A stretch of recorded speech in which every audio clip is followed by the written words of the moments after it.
Hi there and welcome to another video from Hegarty Maths. It's Mr. Hegarty here, and in this video we're solving simultaneous equations by a technique called substitution.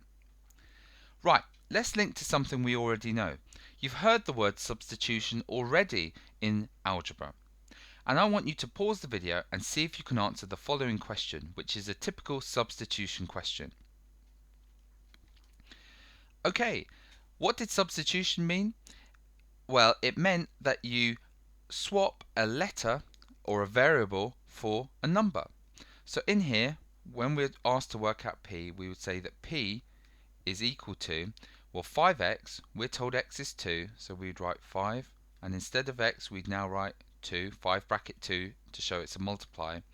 Add 4, lots of, not y anymore, but because we're substituting 3 in instead. And if we're working out p, we would therefore get that p is equal to 5 multiplied by 2 is 10, 4 multiplied by 3 is 12, 10 add 12 is 22. And that was substitution. Substitution was replacing this x in here with the number 2 and replacing the y in here with the number 3. So swapping a letter for a number. Now we're going to solve simultaneous equations by the technique of substitution, which I'm going to show you in a second.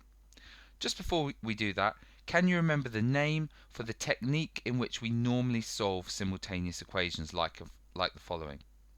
Well, the way we've normally done it is by a technique called by elimination.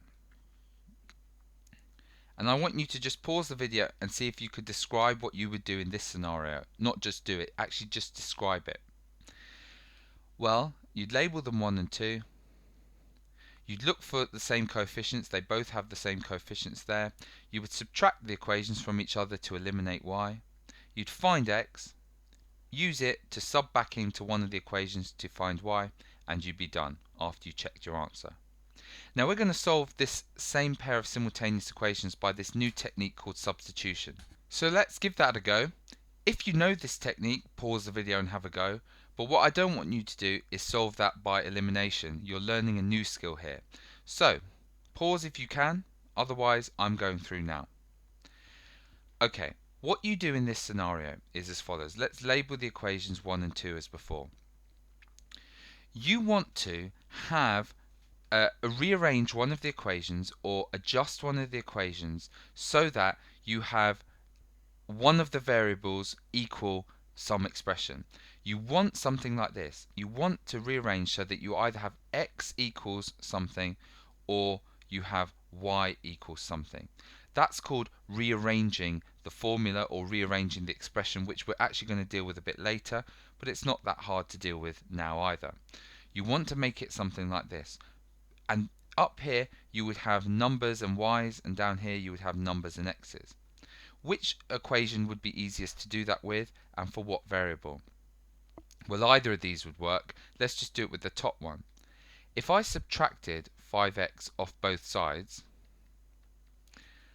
I would get rid of the 5x on the left hand side, and I would have the equation y would be equal to 22 subtract 5x. And I might call that equation 3. That's just a rearrangement of this equation. I've subtracted 5x from both sides. In this equation here, I still have 2x add y is equal to 10. I call that equation 2. Now why is that useful? Well, because we have a formula for y, as it were, we could substitute, where we see y, we could substitute in this expression into the second one here, and it would just therefore have x's in it, and we could solve it. So we have to tell what we're doing. We're going to sub equation 3 into equation 2.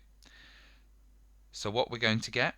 Well, in equation 2 we have 2x add. Now instead of y, you're going to write this expression here.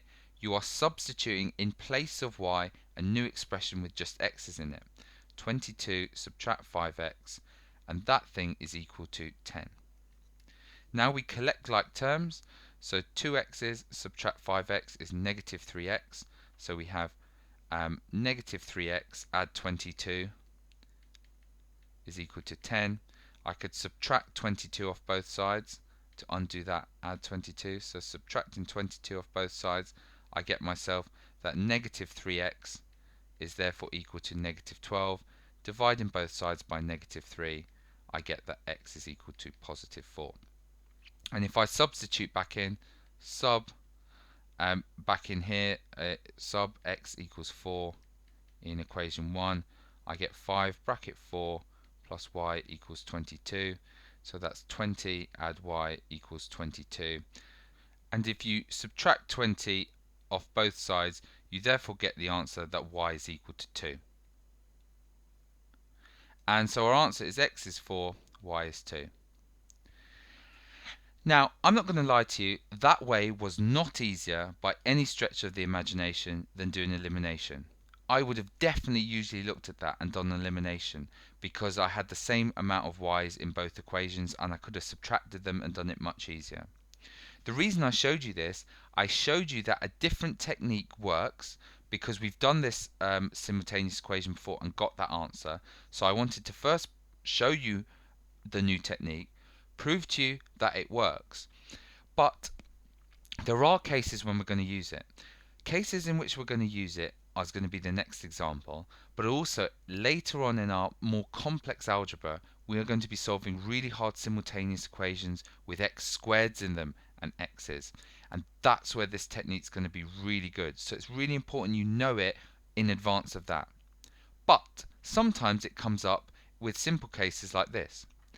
Sometimes you are given x equals some expression in y, and the other one is 2x add 3y is 4, like normal. When it's given to you like this, to be honest with you, it's easier to use substitution now, because this top one's in the form that you're ready to go with. Equation 1's exactly what you need for a substitution. You can use it to replace x in the second one with this expression here. And that's when, with simple, these are called linear expressions, linear equations, I'd use it. And in future when we're going to do really complicated ones with quadratics and x squareds. But if you see something like this, this is ready to rock for a substitution. I would just straight away substitute 1 in 2. And I would say what I get. 2, I'm not going to write x. Instead of x, I'm going to write 1 subtract 2y. And then I've got, don't forget, add 3y. So add 3y is equal to 4. Multiplying out the bracket, I'm going to get 2 subtract 4y plus 3y is equal to 4. Collecting like terms, I've got negative 4y add 3y, which is just negative 1y. So this is 2 subtract y is equal to 4. Then I could subtract 2 from both sides, and I get that negative y, be careful here, negative y is therefore 2. Dividing both sides by negative 1, I get y is negative 2. So my answer for this problem, I need to find x, don't forget, so I'm going to sub y equals negative 2 into one of them. I put it in the first one, so I'd get that x is therefore 1 subtract 2 multiplied by negative 2. 2 times negative 2 is negative 4. 1 subtract negative 4 is like 1 add 4. X would be 5. So my answer for this problem is x is equal to 5, y is equal to negative 2. Before I launch ahead, I better check it's right. If I put 5 in here, that would be 5. 1 subtract 2 times negative 2, that's 1 subtract negative 4, which again is 5. If I put it in here, 2 times 5 is 10. 3 times negative 2 is negative 6. 10 add negative 6 is 4, so I'm done. Smiley face. And that's it for this particular skill. Just one word of warning. I'd only really use substitution in these cases here when you're already given an x equals something or y equals something. But do learn this skill because we're going to come back to it later and it's going to be really useful for us. But when you have a case like this, I just use elimination. I think it's much easier. That's it for this video. Thanks for watching.